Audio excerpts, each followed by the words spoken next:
Hello and welcome to another Battlefield 3 gameplay analysis.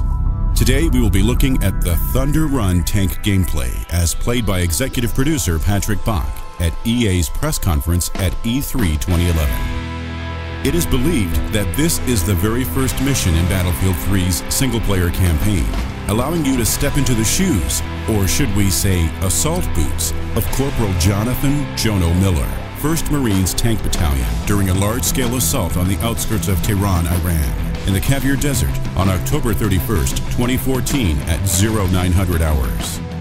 The video starts with Miller contemplating a toy dinosaur sent to him by his son. Although DICE say it is nothing more than a coincidence, the dinosaur is believed to be a reference to 4chan's V-Board's collective rant from 2009, when a representative from Activision asked the board what Call of Duty Modern Warfare 2 was lacking due to the game's low popularity in the PC community. As 4chan's Anonymous or Anons are known for trolling, they didn't give a serious answer and said that it's the lack of dinosaurs that make Modern Warfare 2 a bad game. While it's not exactly a critical aspect of gameplay, it is still worth mentioning.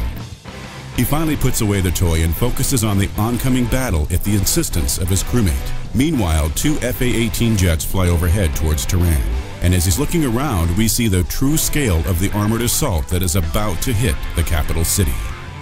The armored units in question appear to be M1A2 Tusk Abrams tanks, as well as a few AAV-7 amphibious assault vehicles, best seen around the 1 minute 20 seconds mark, after the 2 Marine Corps AH-1Z Viper helicopters fly by. Note that the Abrams tanks are not equipped with the optional remote weapon station for the commander's MG. Instead, they just have one 50 caliber machine gun with a see-through shield. Around the 1 minute 32 seconds mark, we see 122mm rockets fired by BM-21 Grad launch vehicles from a PLR outpost. As soon as Anvil Actual sends reports of PLR armor, Miller takes control of the tank and we get a better look at the tank's HUD or heads-up display. On top, we have a compass showing the tanks are facing 315 degrees, meaning they are assaulting from southeast towards the northwest. This is geographically correct, as the Caviar Desert is southeast from Tehran. In the top left corner, the main cannon's elevation is shown in degrees. In the top right, we see a digital speedometer displaying the tank's speed in kilometers per hour. Mid-left, we see the status of the tank's weapons system and its 2 6-barreled smoke grenade launchers.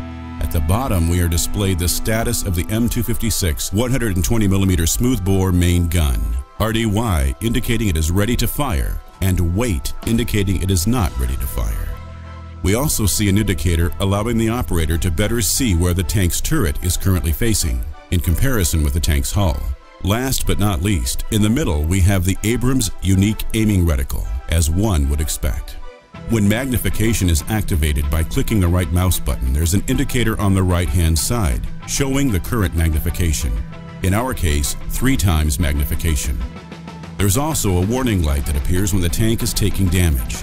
The indicator reading 60 Hz shows the screen refresh rate, but in-game, it serves no functional purpose whatsoever. The battle group then engages enemy armor that is closing in. The enemy tank's silhouettes aren't very clear, and it makes identification harder. But around the 3 minute 47 seconds mark, Miller fires at a tank, and then someone, possibly Miller himself, says, "Boom, T-72 engaged and destroyed," on the radio, giving us conclusive proof that the enemy tanks are T-72s, easy pickings for an M1 Abrams. It is unknown if they will also make an appearance in Battlefield 3's multiplayer. The player can switch to thermal imaging by pressing C on the keyboard. It is unknown as of now if thermal imaging will be present in multiplayer. It wouldn't be a surprise to have all this included in the multiplayer, as Battlefield 2's tanks had everything from smoke canisters to coaxial machine guns, whereas in Battlefield Bad Company 2, the player had to choose a vehicle specialization, allowing them to use one item, and one item only, like the coaxial machine gun, the smoke launchers, or magnification. After the enemy armor has been destroyed, the group continues the advance towards Tehran until they are met by a barrage of artillery and are ordered to halt. Meanwhile, an unmanned aerial vehicle, or UAV operator, has eyes on the enemy outpost, hosting the BM-21s. He patches live feed over to Miller, who takes control of the drone and laser designates targets for friendly A-10 Warthogs.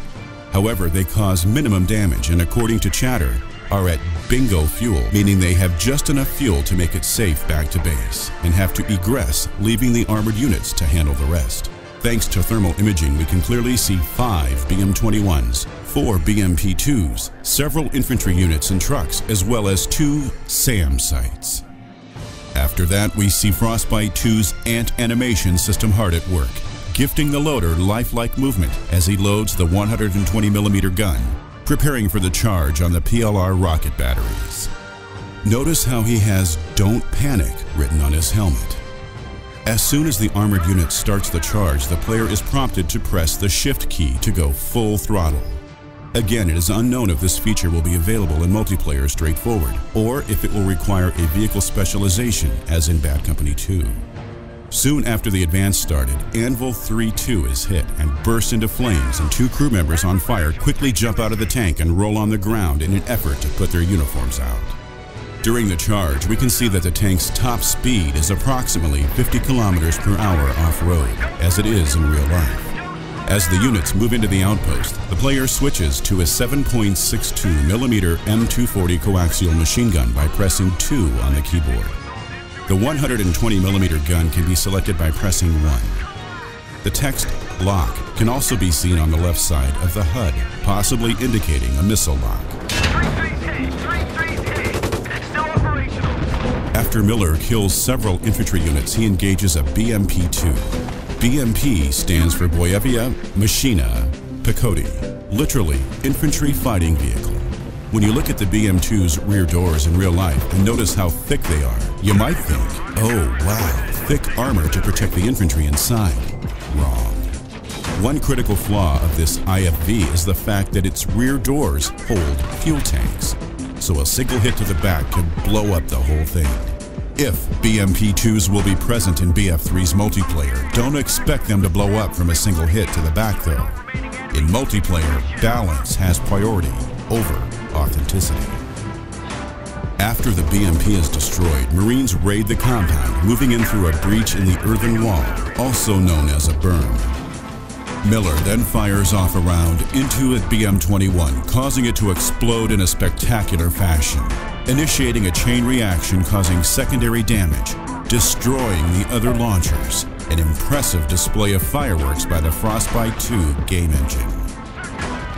After that, the tanks move out of the encampment, and as soon as Miller can see over the ridge, he is shocked by the image of Tehran's outskirts in flames, while B-1 Lancer supersonic strategic bombers fly above, and enemy armor are hit by airburst ordnance. Just like Miller, it's impossible not to be shocked by such a landscape which no other game can offer.